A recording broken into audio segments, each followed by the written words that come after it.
Hello everybody, Math Hobo here. Today we are going to be talking about more arithmetic functions. How exciting. So let's get right into it. Let's have a function. Well, let's clarify again exactly what an arithmetic function is. An arithmetic function f is a function, any function, which goes from the nats to the complex.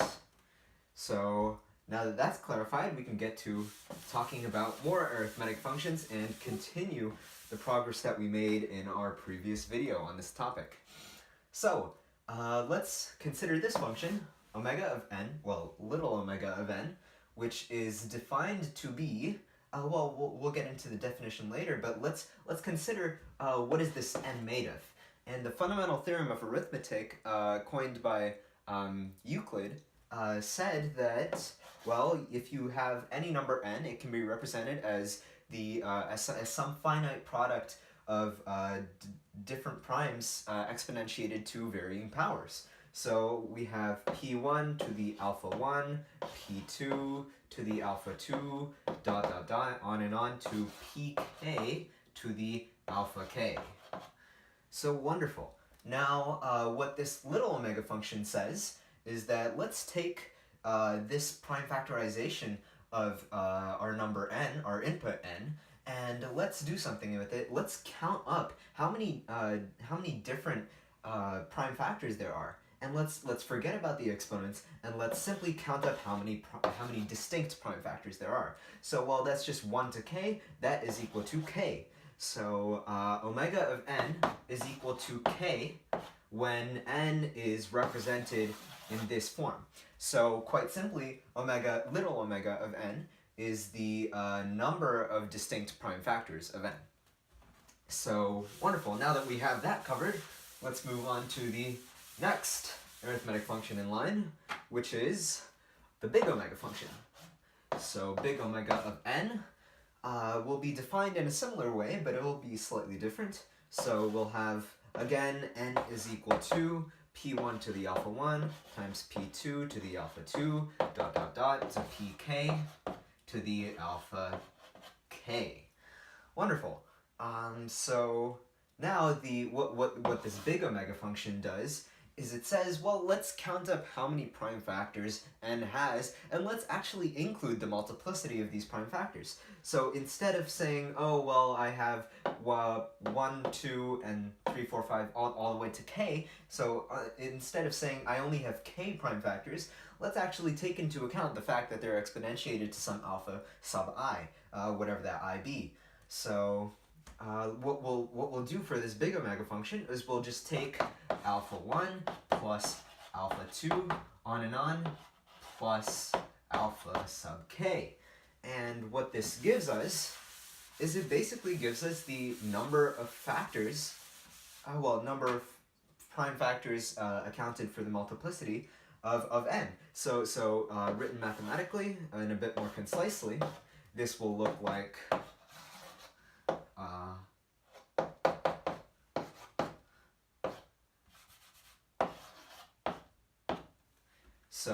well, that's a bad eye. Wonderful. So we have big omega of n is equal to the sum from I equals 1 to k of alpha sub I, where the alphas are the exponents of the distinct prime factors. So wonderful. Now that we have that arithmetic function covered, we'll get into a new function. So the next function that we'll be looking at and observing is the Euler V function. So this Euler V function is also known as the totient function, which I'm not sure how this name came about, but I believe it was named by a person called Sylvester in the late 16th century. All these names were given by this guy called Sylvester. Discriminant was given by a guy called Sylvester, and determinant. Every math lingo that you can think about is made by this guy called Sylvester. And well, anyways, that's besides the point. What we have right now is the Euler totient function. That's important to note because there are other totient functions. So let's get right into it. What is phi of n? Well, phi of n is defined as the number of k such that GCD of n and k is equal to 1, with k less than or equal to n. Well, yes, less than or equal to is not necessary because whenever k is equal to n, the GCD will not be 1. So, yes, so this is the basic idea of the Euler-Toshin function. And excuse me, I wrote a bit not in one line, but that's all right. What the Euler V function does is it counts the number of coprimes less than n, so 2n. So let's take some examples because this can be hard. It's all math. And well, so we have this phi function here. Let's take phi of, let's say 7. So phi of 7. Let's compute this. How many numbers below 7 are coprime to 7? Well, we have one number, which is 1, because 1 is coprime to everything except for itself. So we have 1, and what else do we have? Is 2 coprime to 7? Yes. Is 3 coprime to 7? Yes, of course. Because 7 is a prime. It's coprime to pretty much everything below 7, except for itself. So 1, 2, 3, all the way to 6. And that's it. So the number of coprimes less than 7, coprime to 7, is equal to 6. And now let's take, just for simplicity, another prime example. So let's take phi of 13. Well, if we observe 13, it's also a prime, and the similar rules apply. So 1 is coprime to 13, 2 is coprime to 13, so on and so forth until 12 is coprime to 13. But 13 is not coprime to itself because GCD of that, GCD of 13 and 13 is simply 13. So we have the Euler V function of 13 is equal to 12. And now we can see a pattern emerge if we keep on plugging in different primes into the Euler V function or the Euler-Toshin function. So then we can get the general rule, phi of p, if p is prime. So if p is prime, then the Toshin function on p, is equal to p minus 1. And that was very clearly demonstrated in the 2 previous examples that I wrote before. And now we can also determine, well, what is phi of p to the n? Well, if you have, let's take a very, very simple prime. Let's take the number 3, and let's exponentiate it to, let's say, 2 for simplicity. And this is equal to what? This is equal to 9. Well, let's count the number of coprimes. Let's count the number of numbers which are coprime to 9 but less than 9. So 1 is definitely coprime to 9, 2 is coprime to 9, 3 is not coprime to 9 because the GCD of 3 and 9 is 3. So let's skip that, then we get 4 is coprime, 5 is coprime, 6 is not coprime because it's a multiple of 3, so we cross that out.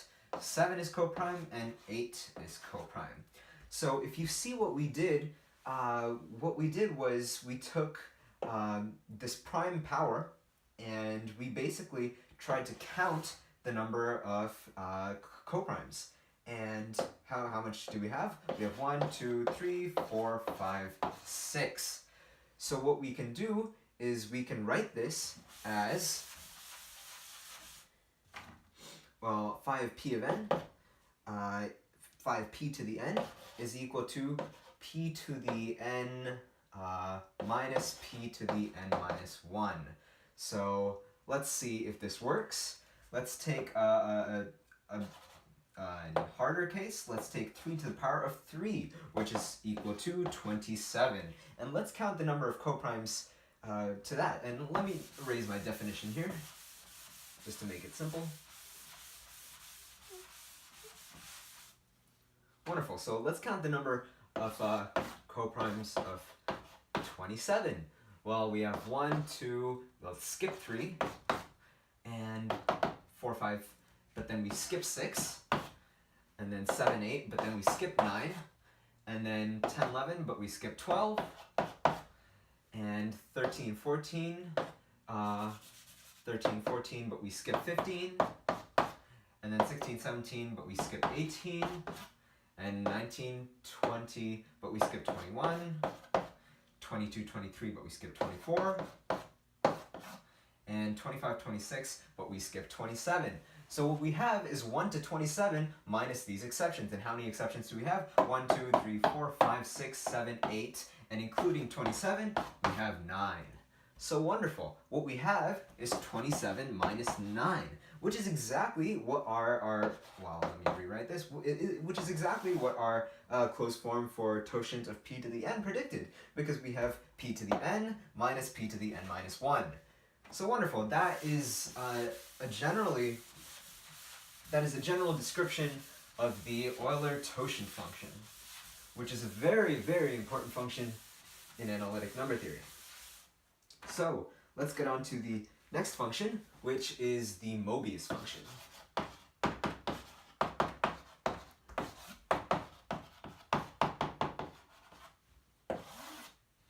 Now the Mobius function, denoted with the Greek letter mu, and a lot of people pronounce it as mu, but like a cow would, but I don't like that. I say mu. Now mu is defined as, and then let's recall our how we can write n again. N can be written as p1 to the alpha 1 times p2 to the alpha 2, on to pn or p. Let's write pr. Well, no, let's be consistent. Pk to the alpha k. So mu of n says, okay, I'm gonna split into two parts. I'm not gonna be a nice function. I'm gonna be a piecewise function. So what it's gonna say is it's 0 if n has, if n contains pi squared. So basically, if alpha I is greater than 1, if it has any multiplicity in primes, then in its prime factors, then it'll have value mu of n is equal to 0. So actually, let's write this differently. If n has, if prime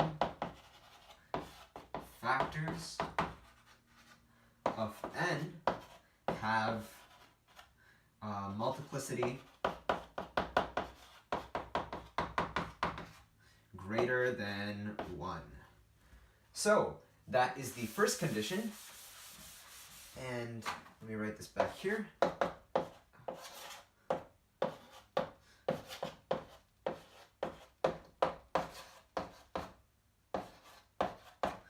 So the second part of this, and let me extend this here. So the second part of the Mobius function is a bit more complex. It says it will take the value -1 to the power of k if n has k distinct prime factors. So this proves to be a very, very useful function in analytic number theory. And it doesn't seem like it could be useful, but we will see in the next few videos when we talk about Dirichlet convolutions and other parts of analytic number theory why this Mobius function will be indispensable. So wonderful, that is the Mobius function.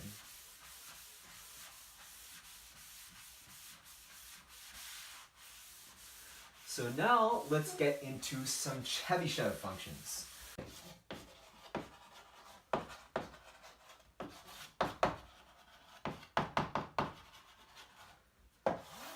The Chebyshev functions. So let's begin with the Chebyshev theta function. The theta function on n is defined to be the sum over x less than or equal to n, or excuse me, p less than or equal to n, where p is prime, and this will just be log p. And this is very useful in proving intermediate steps through to the prime number theorem, or the p and t. And a similar function, a very, very similar function, is also used in the proof of the p and t, which we will cover in a different video.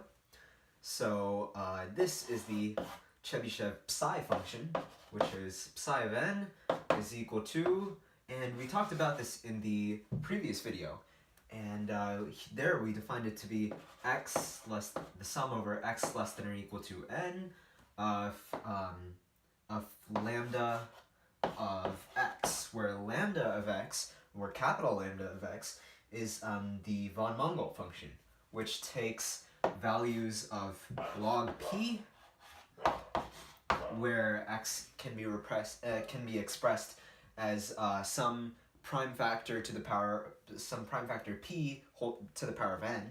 So when x is equal to p to the n, we have log p, and when x has more than one prime factor, more than one,